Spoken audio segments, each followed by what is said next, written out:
قد افلح من تزکا وذکر اسم ربہ فصلی بل تؤثرون الحیاۃ الدنیا والآخرۃ خیر وابقی. کہا تم جیتی دنیا کے پیچھے بھاگو گے، یعنی انسانی نفسیات کو بیان کیا. دنیا کا سودا نقد ہے نا، آخرت ادھار ہے. شیطان کرتا ہے اب چوری کرو اب مال ملے گا، اب بدی کرو اب لذت ملے گی. لیکن اللہ کا وعدہ ہے تم صبر کرو، دیکھنا تمہیں جنت میں کیسے نوازوں گا. وہ وعدہ ادھار ہے اور یہ دنیا کے وعدے نقد ہیں. تو انسان تھوڑا سا جلد باز ثابت ہوا ہے. تو بل تؤثرون الحیات الدنیا، تم جیتی دنیا کے پیچھے بھاگو گے. لیکن میرے مالک نے کہا یہ تمہاری بھول ہے. والآخرۃ خیر وابقی، حالانکہ آخرت بہتر بھی ہے اور دائمی بھی، نہ ختم ہونے والی کائنات ہے، اس کا نقطہ انجام ہی نہیں ہے. ایک ایسی زندگی ہے کہ جس کا کوئی آخری نقطہ ہی نہیں ہے، ختم ہی نہیں ہوگی. یہ زندگی جتنی بھی ہو، 100 سال بھی ہو تو 100 سال کے بعد بھی تو ختم ہی ہو جانی ہے. 1000 سال بھی اگر کسی نے زندگی پالی تو پھر بھی تو نقطہ انجام ہے. لیکن وہ ایسی لمبی زندگی ہے، پہلا دن ہی 50,000 سال کا. قرآن بتاتا ہے یوم حشر 50,000 سال کا ایک دن. پھر اس کے بعد موت کو مینڈے کی شکل میں لا کے ذبح کر دیا جائے گا اور نہ ختم ہونے والی زندگی شروع ہو جائے گی. کہتے ہیں جنتی جنت میں اور جہنمی جہنم میں.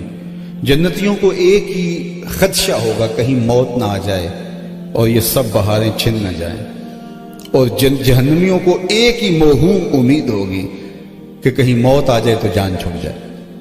اب جب جنتی جنت سے اور جہنمی جہنم سے دیکھ رہے ہوں گے، اگر مینڈے کی شکل میں موت کو لا کے ذبح کر دیا جائے گا تو جنتی اتنے خوش ہو جائیں گے کہ حدیث پاک میں آتا ہے اگر موت کو موت نہ آئی ہوتی یہ خوشی سے مر جاتے. اور جہنمی اتنے صدمے میں ڈوب جائیں گے کہ اگر موت کو موت نہ آئی ہوتی تو یہ دکھ اور صدمے سے مر جاتے. لیکن موت کو بھی موت آ چکی ہے، نہ ختم ہونے والی زندگی، اور یہ ساری زندگی 50-60 سال کی. اس کا سودا اس کے مقابلے میں کیا، اس سے بڑی حماقت اور کیا ہو سکتی. حضرت داتا گنج بخش علی حجویری علیہ رحمہ کے مرشد شیخ خطلی نے کتنی خوبصورت بات کر دی. الدنیا یومن ولنا فیہا صوم، کہا دنیا ایک دن ہے اور ہم روزہ رکھ کے گزار رہے ہیں. یہ تو گزر ہی جانا ہے. 60 سال زندگی ہو، 20 سال تو سو کے گزارتے ہیں نا. روزانہ 8 گھنٹے بھی سوئیں تو تیسرا حصہ تو سو کے گزر گیا. 60 سالہ زندگی میں 20 سال سو کے گزر گئے، 8-10 سال بچپن کے گزر گئے، 5-7 سال بڑھاپے کے دھکے گزر گئے. روزانہ 1-1.5 گھنٹہ واش روم میں گزرا، کوئی بیماری آ گئی تو وہ وقت گزرا، باقی تخت پہ بیٹھ کے گزرے تو پھر بھی 16-17 سال بنتی ہے. اس 16-17 سال کے لیے ایسی زندگی برباد کر دی جائے جس کا نقطہ انجام ہی نہیں ہے، تو اس سے بڑی حماقت کیا ہو سکتی ہے. بل تؤثرون الحیات الدنیا والآخرۃ خیر وابقی، وہ دائمی بھی ہے اور بہتر بھی. بہتر کتنی؟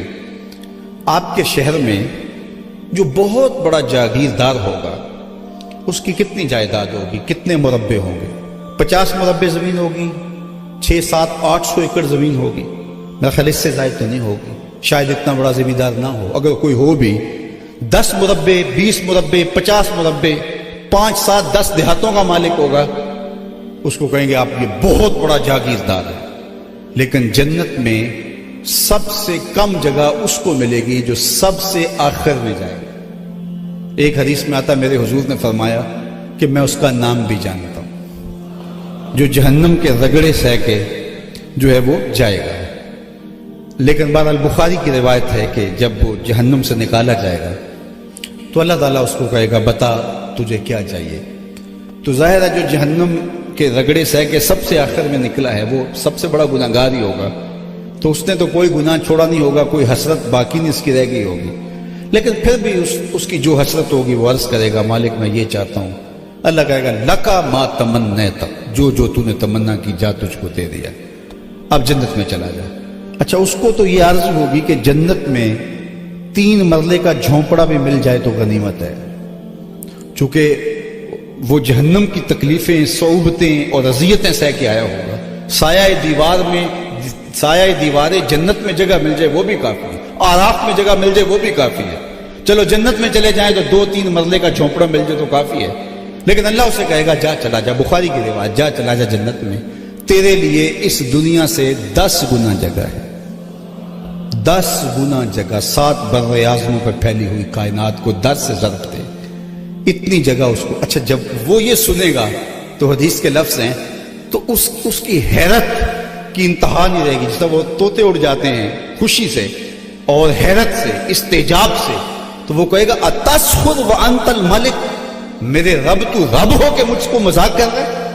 یعنی وہ جو ایک مرلے کے لیے لڑا اور بندہ مار دیا، جو ہے نالی کے لیے لڑا اور فرد قتل کر دیا، جو گھر کی دیوار رکھتے ہوئے 2 انچ سے جو ہے وہ لڑائی اور 3 نسلوں تک لڑائی چلتی رہی، وہ جو چھوٹے چھوٹے انچ اور مرلوں پہ لڑتا رہا، اللہ اسے کہے گا جا چلا جا، تیرے لیے اس دنیا میں 10 گنا جگہ ہے دنیا سے۔ تو وہ کہے گا اتسخر وانت الملک، میرے رب تو رب ہو کہ مجھ سے مذاق کر رہا ہے۔ فضحک النبی حتی بدت انیابہ، جب میرے حضور یہ بیان کر رہے تھے، میرے حضور خود اتنا مسکرائے کہ حضور کی داڑھیں صحابہ کو نظر آنے لگے، کہ اسے یقین ہی نہیں آئے گا کہ مجھے اتنا کچھ دیا جا رہا ہے۔ امریکہ، یورپ، آسٹریلیا، ایشیا، افریقہ، جتنے بھی بر اعظم ہیں، ان سب کی جائیدادیں، زمینیں اکٹھی کر کے ایک پرڑے میں رکھ دی جائے، اس کو پھر 10 سے ضرب دو، کہا یہ تیری جائیداد، یہ سب سے پھاڑے کی جائیداد ہے، جو یہ سب سے آخر میں جانے والا ہے یہ اس کی جائیداد ہے۔ تو بابا بلے شاہ کی جائیداد کا عالم کیا ہوگا، داتا گنج بخش علی حجویری کی جاگیروں کا عالم کیا ہوگا، پھر اصحاب رسول اور آل رسول کی جاگیروں کا عالم کیا ہوگا۔ یہ تو اس کی جائیداد ہے صحیح بخاری کے اندر، جو سب سے پھاٹا ہوگا، جو سب سے آخر میں جائے گا۔ کہا تمہیں مغالطہ لگ گیا ہے، تم نے سمجھ لیا، اس سرا کو، اس مہمان خانے کو سمجھ لیا یہی سب کچھ ہے۔ یہ تو چند دن کی کہانی ہے۔ میں دنیا کے مختلف ممالک میں جاتا ہوں تو وہ وہاں یہ ہوتا ہے کہ 10-10، 5-5، 6-6 لوگ مل کے ایک چھوٹا سا کوارٹر لیا ہوتا ہے اور وہی وہ اکٹھے رہ رہے ہوتے ہیں، کھانا بھی اکٹھے پکا رہے ہوتے ہیں۔ تو میں ان کو کہتا ہوں یار یہاں 2-2 کنال کا گھر لے لو۔ وہ کہتے ہیں وہ پاکستان میں ہمارا گھر بن رہا ہے، 4 کنال کا بن رہا ہے۔ تو میں نے کہا یہاں اتنی مشقت میں کیوں رہتے ہو، وہاں تو 1 مہینے کے لیے جاتے ہو، اور یہاں تم نے رہنا ہوتا ہے، یہاں 2-2 کنال کا بنگلہ خریدو نا۔ تو وہ کہتے ہیں حضرت آپ سمجھتے ہیں یہاں ہم نے کون سا مستقل رہنا ہے، ہم تو یہاں سے کما کے وہاں جہاں ہمیشہ رہنا وہاں کے لیے پیسے بھیج رہے ہیں۔ تو میں ان کو کہتا ہوں یہی تو میں سمجھانے آیا ہوں، جہاں جتنا رہنا ہو اتنا ہی وہاں حساب رکھا جاتا ہے۔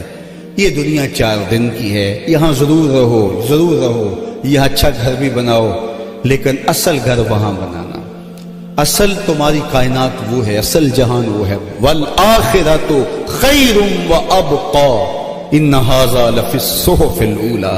کہا یہ صرف قرآن میں نہیں، قرآن سے قبل پچھلی کتابوں میں بھی ہم نے یہ سب کچھ لکھا ہے۔ صحف ابراہیم و موسیٰ، حضرت ابراہیم اور حضرت موسیٰ علیہ السلام کے سینوں پر اترنے والے صحیفوں کے اندر بھی ہم نے یہ ساری کہانیاں لکھی ہیں۔ ہمارے سامنے ایک ایک چیز کھول کے رکھ دی گئی ہے۔ اب ہم نے فیصلہ کرنا ہے کہ ہم نے اس مختصر زندگی کو کیسے گزارنا ہے۔ ہمارا دین ہمیں یہ نہیں کہتا کہ ہم ترک دنیا کریں، ہمیں غرق دنیا سے بچنے کا جو ہے وہ سبق دیتا ہے۔ میرے حضور علیہ السلام نے ایک صحابی کو دیکھا کہ وہ سخت کمزور تھا، بلکہ روایت میں آتا ہے چوزے کی طرح کمزور۔ فرمایا کہ تم نے یہ کیا حالت کی ہے، کوئی اللہ سے دعا مانگی تھی؟ اس نے کہا جی میں نے اللہ سے دعا مانگی تھی۔ کیا دعا مانگی تھی؟ میں نے یہ دعا مانگی تھی کہ اللہ آخرت کے حصے کے دکھ بھی دنیا پہ بھیج دے تاکہ میری آخرت صاف ہو جائے۔ مجھے بڑی بیماریاں، دکھ، مصیبتیں آ رہی ہیں، شاید میری دعا قبول ہو گئی ہے۔ تو بظاہر تو بڑی اچھی بات تھی، لیکن میرے حضور نے اس کی حوصلہ افزائی نہیں کی، بلکہ فرمایا تو نے یہ کیوں کہا کہ آخرت کے حصے کے دکھ دنیا پہ بھیج دے؟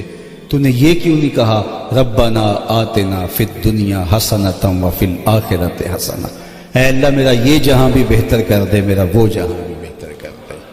اللہ اکبر۔ تو دونوں جہاں مومن کے بہتر ہونے چاہیے۔ اللہ میرے بھی اور آپ کے بھی دونوں جہاں بہتر کرے، اپنی پناہوں کا حصار نصیب کر دے۔